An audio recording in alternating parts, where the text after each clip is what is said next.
isn't important. It's only what the speakers say that's important. Thank you. Thank you very much. My name's Dan Wass. I write a book series called Good Gun, Bad Guy, and I just want to thank everybody for being here today. And if you're watching on C-SPAN, if you're watching online, you are taking part in a very special event this weekend. So congratulations for being here, and thank you for being here. I want to talk today about what it looks like to win. You know, we're always talking about this. We're always kind of defending ourselves against this anti-gun narrative, and I might touch on some of the stuff that Masad was talking about. But what does it look like to win?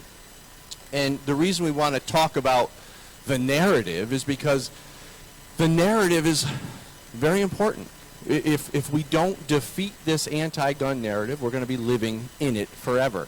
Why is the narrative so important? Well, the narrative shapes public opinion, and public opinion puts people in office that make legislative decisions to violate our Second Amendment.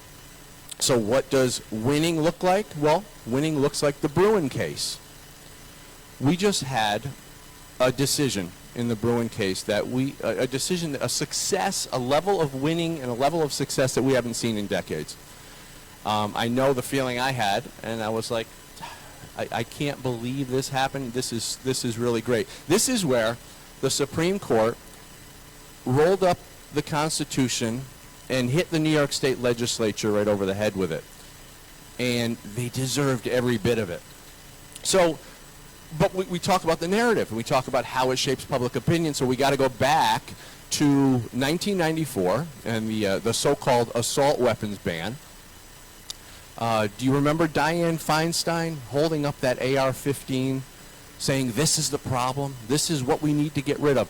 We need to get rid of these assault weapons. And she tried scaring the nation. She said, Mr. and Mrs. America, turn them all in. And then Bill Clinton would go on and he would say, we got to get rid of these assault weapons so we can save lives, so we can stop violence. Well, as we all know, the 1994 assault weapons ban did nothing to stop violence. And it sunsetted 10 years later as a result. So, what does the Biden administration want to do? They want to do it again, because somehow this time it's going to work, right? So, the problem that the Biden administration is having is that the Second Amendment is getting in the way, and that is winning. So, the gun grabbers have tried to instill fear in the hearts of people who don't know any better. They're constantly preventing us from seeing accurate information, from people to see accurate information about gun statistics and gun-related issues, and they permeate society with anti-gun, fake gun stuff, fake gun stories, fake gun statistics. So the truth is, though, in 2020, we had a massive surge in gun sales. And that was people saying, we're not buying it anymore. We don't believe the narrative. And this is people defying the narrative. To me, that looks like winning. Gun grabbers teach people to hate gun owners. They teach people that gun owners are recklessly and intentionally putting people in danger. But despite their efforts, the McCluskeys stood their ground, and Kyle Rittenhouse saved his city. That's winning.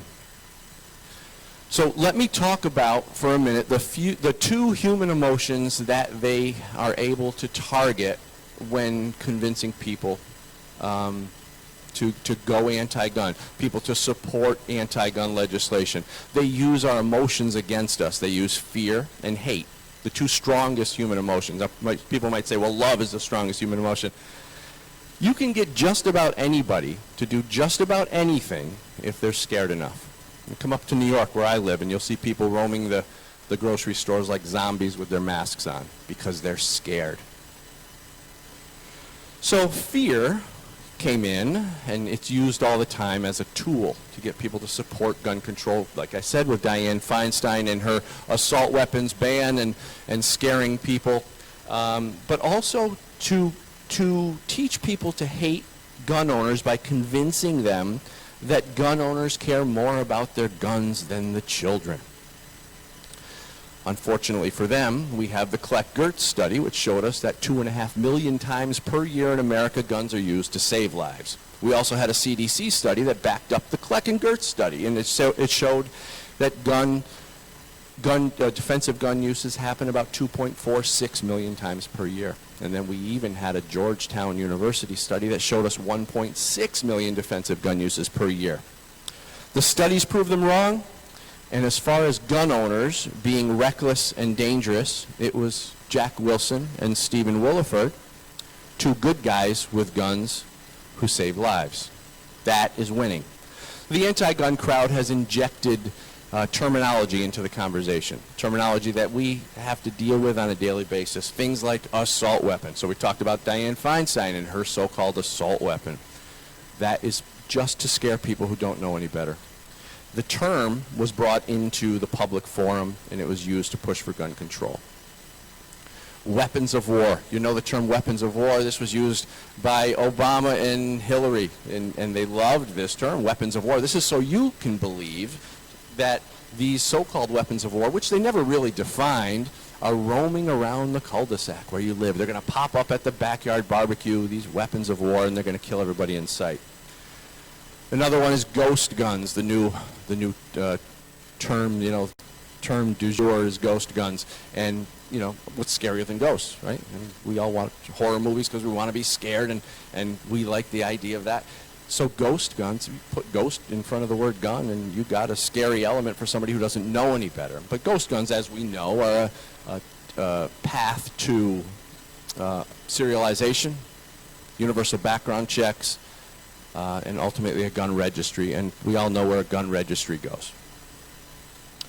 But despite their efforts to make people think that guns act on their own, the AR-15 sprays bullets and kills everyone in sight, Americans have purchased over 24 million of them.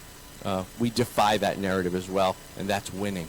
You may remember the movie True Lies from 1994. This was Jamie Lee Curtis, and there was a scene in the movie where she's standing at the top of the stairs, and she's got this MAC-10. Remember it?